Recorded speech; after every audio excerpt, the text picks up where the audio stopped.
Hello, I'm David Benitez, and this is Extreme Vocal Institute. If you're watching this video, this is part 2 of our How to Get the Most Out of Your Voice in the Studio series. If you haven't seen part 1 yet, go ahead and go back and watch that video first before continuing on to this one. Last week, I talked with you all about what I do personally in the weeks leading up to a studio session and getting ready for recording. And in this video, we'll be talking about how to handle yourself in the moment while you're there, and in terms of the recovery after the fact. So again, if you haven't watched part 1, go ahead and get back and watch that one. And if you're ready, go ahead and continue on here, as it were.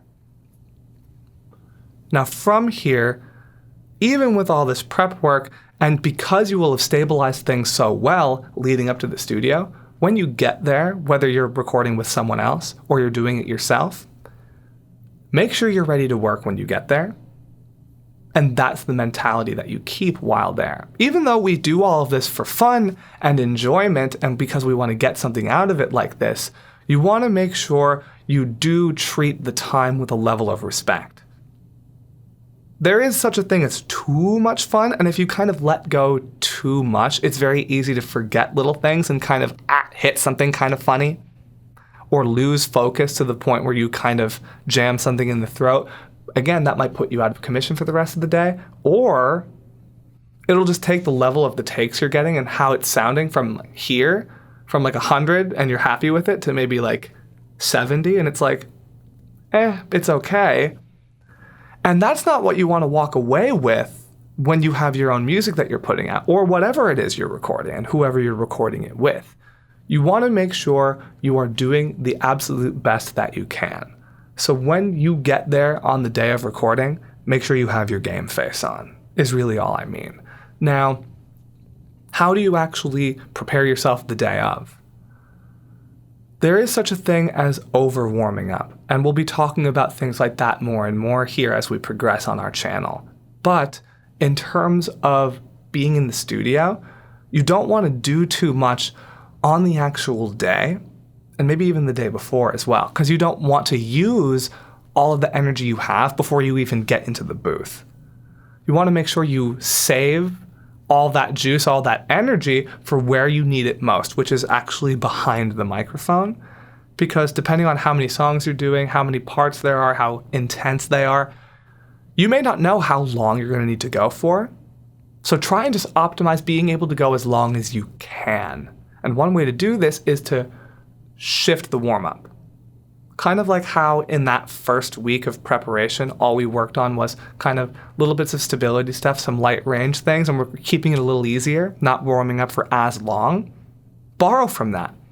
Use that in the studio. What I like to do is take almost more of a classical operatic approach, and in an optimal situation like what I was doing, where you're going to a studio and you're there all day for multiple days, I warmed up in little pieces for maybe 3, 4, 5 minutes at a time throughout the day, working on different aspects of my voice in ascending order, kind of just waking things up towards the beginning of the day for a few minutes, working on things in terms of just opening the throat, breathing silently, getting the body nice and calm, working on things humming-wise and lip trill-wise, in different things in a siren fashion just to wake things up throughout the beginning of the day. Maybe working on different flexibility after a couple of hours. My. Getting things nice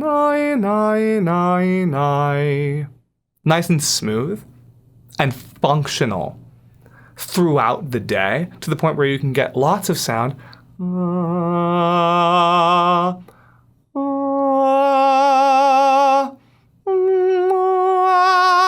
to the point where you can build up your tone to what you want it to be and get as full as possible, and then starting to work on your different scream tones towards once you're going to be actually getting into the booth itself. Don't spend the whole day screaming, because by the time you get into the booth, you're not going to have anything left to work with.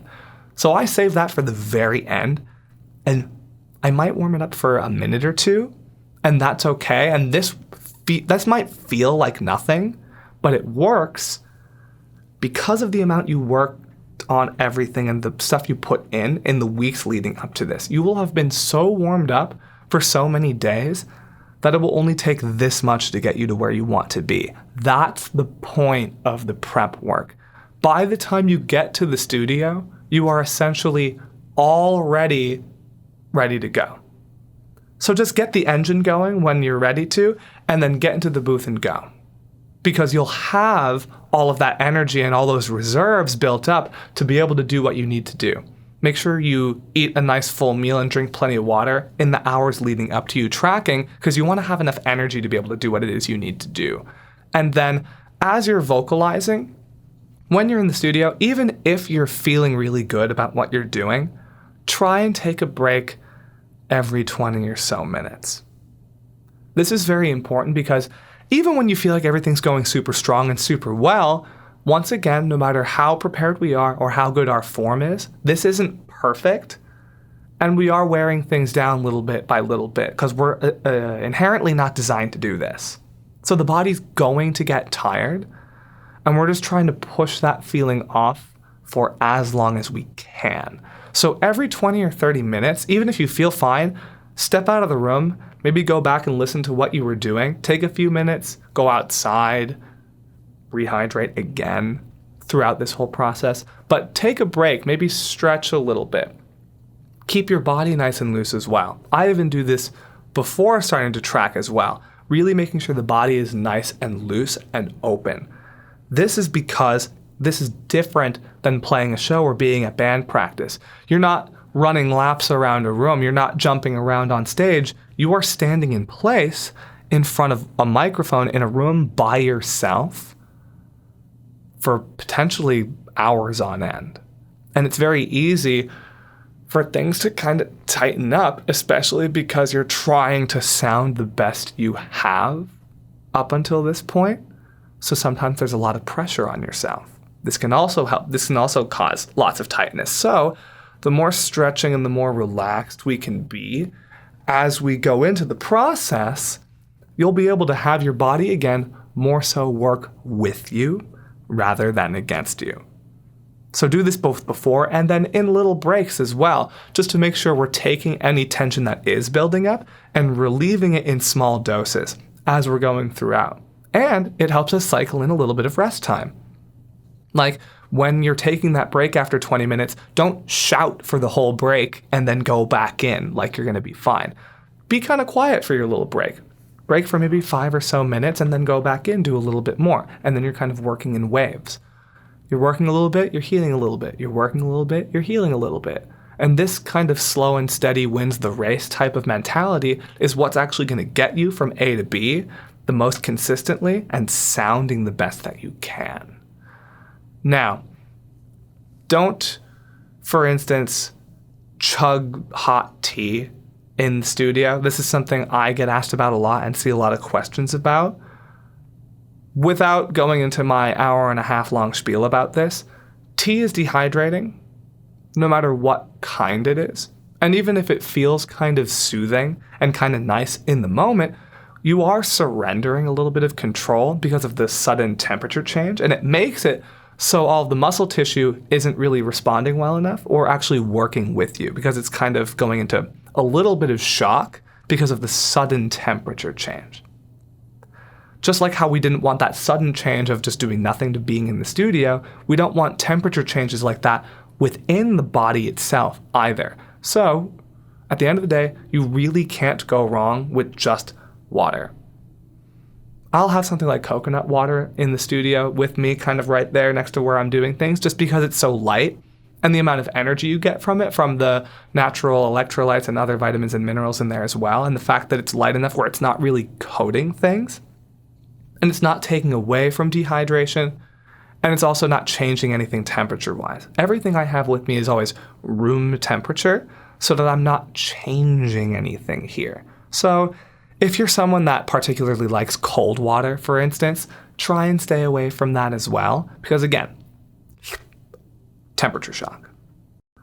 So that being said, also make sure that when you're done for the day, after a couple of hours, and if you start to feel your voice going, don't force yourself to keep going, because if you have to be there for a couple days, it's really not worth it to sacrifice how you're going to sound in all the other days just for one little thing here. Make sure you pace yourself accordingly. No matter what I say here in these videos, you know your own body better than anyone else does, or better than I do. So make sure you listen to it. If you think you're done, there's no harm in saying you're done, and then pick up again the next day. Don't push it beyond what you think you're capable of doing. When you're done, make sure you have about a half a liter of water in that within the half hour of finishing, and make sure you eat something very nutrient dense. Even if you aren't floored by the time you're done, you've burned through so much energy that you need to replenish those banks as soon as possible.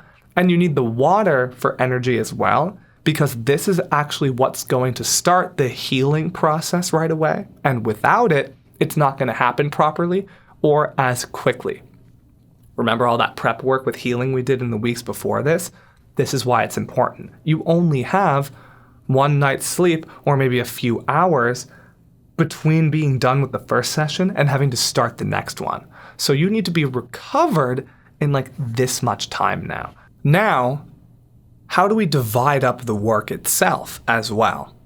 Now, different people have different philosophies on this. And again, everybody's different.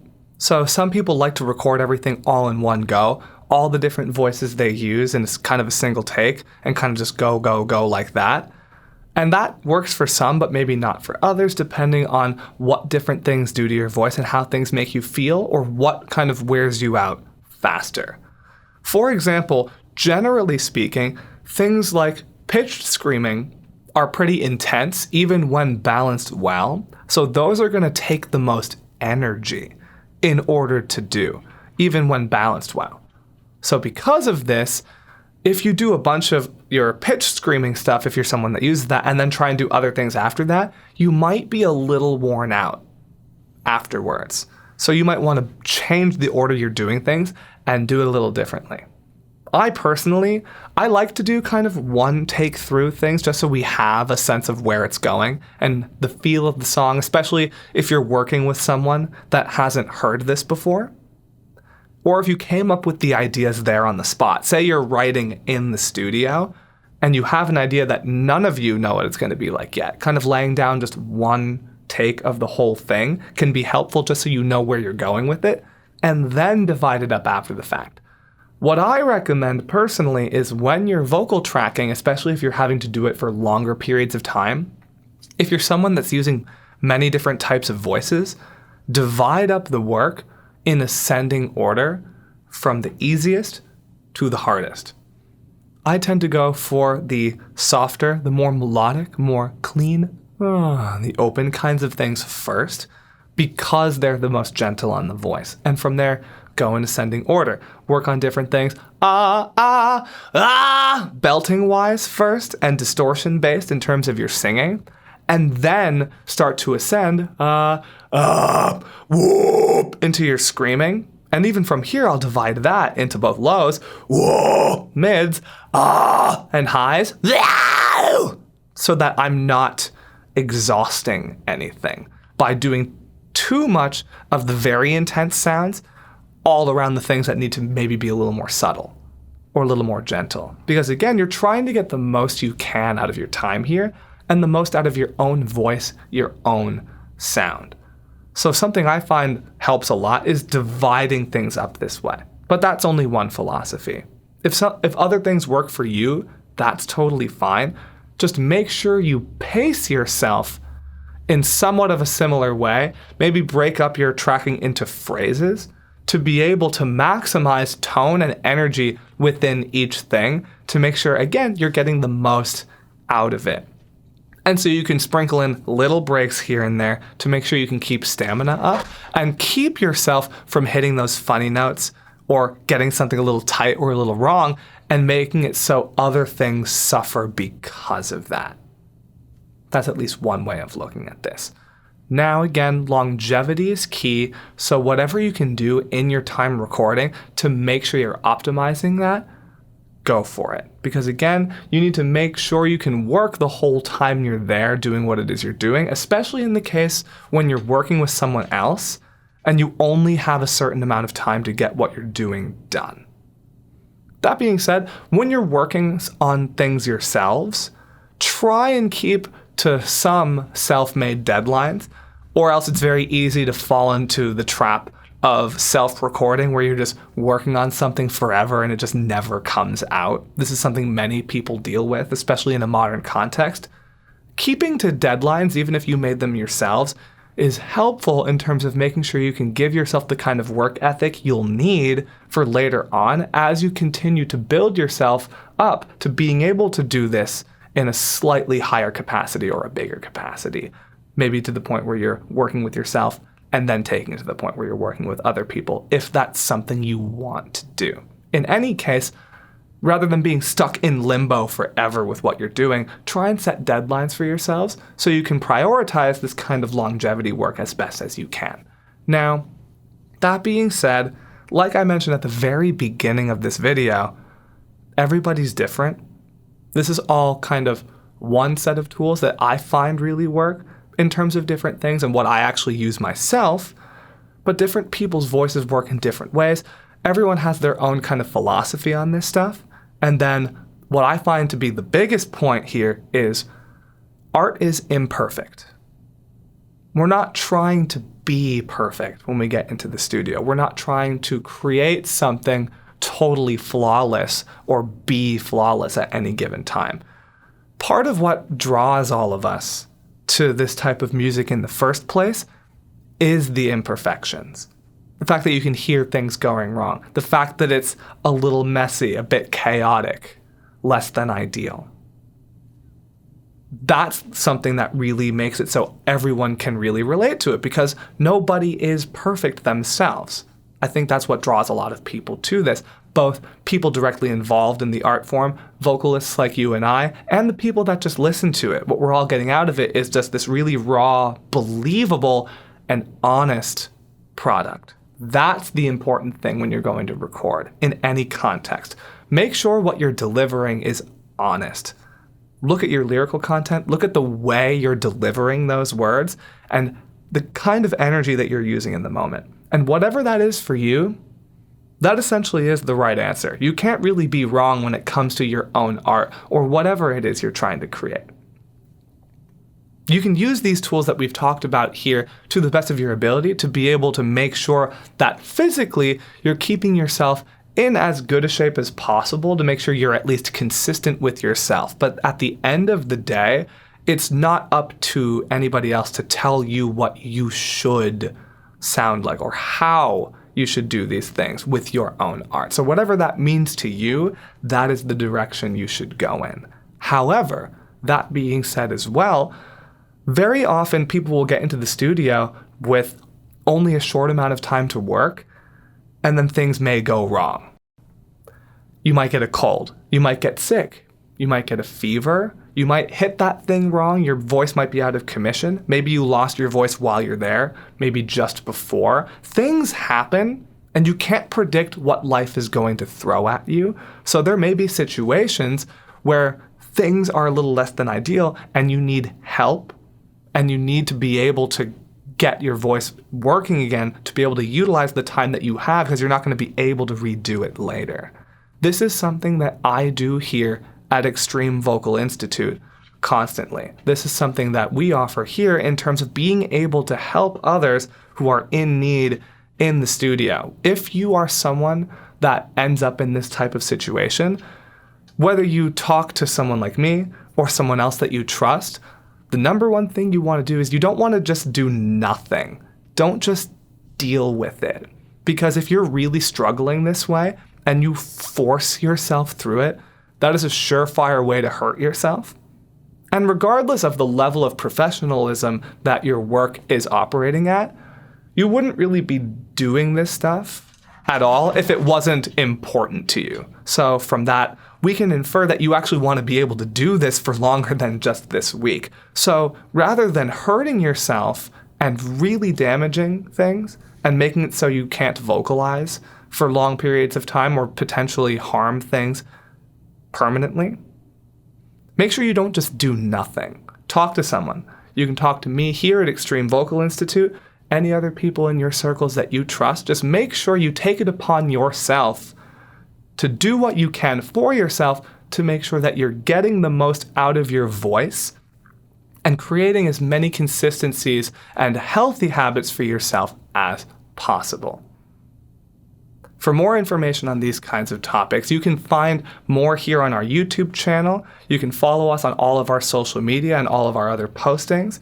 And you can find us in our EVI NOW online guided lesson program, talking about how to be able to manage your voice and build yourself up to the point where you are working on things like this, as well as many other topics as well. As always, thank you all so much for watching, and scream responsibly.